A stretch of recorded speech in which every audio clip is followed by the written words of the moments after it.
As you can see, I have a squared binomial right here, and today we're going to be solving this binomial together. Now, what does it mean when something is squared? Well, when something is squared, it means that something is multiplied by itself. So as you can see right here, I'm writing 4x minus 3 times 4x minus 3, and that's this squared binomial written out. Now this is just a binomial times a binomial now, and you can solve this using the FOIL acronym, which I will explain in a different video. But the FOIL acronym stands for first, outer, inner, and last. And you can use this by multiplying the first term in a binomial by the first term in another binomial, by multiplying the outer term in one binomial by the outer term in another binomial, the inner term by the inner term, and the last term by the last term.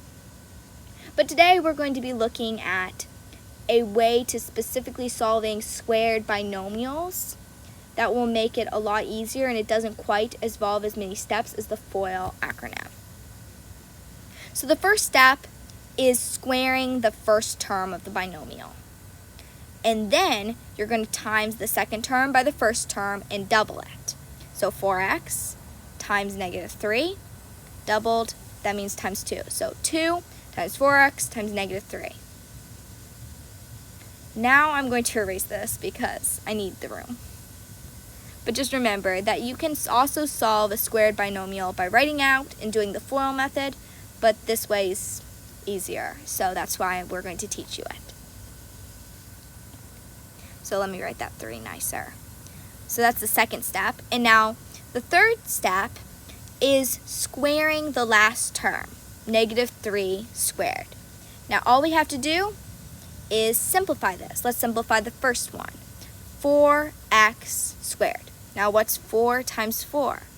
Well, 4 times 4 equals 16. And what's x squared? Well, x squared is x squared.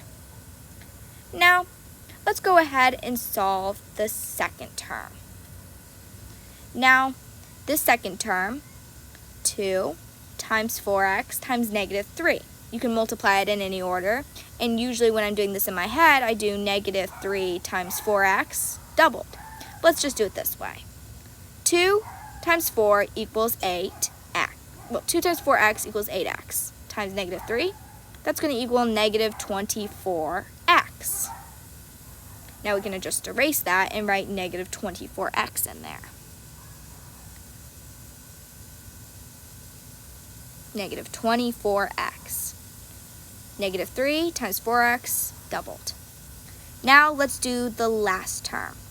And the last term is negative 3 squared. Well, negative 3 times negative 3 is positive 9.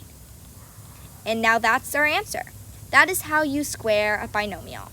16x squared, negative 24x plus 9.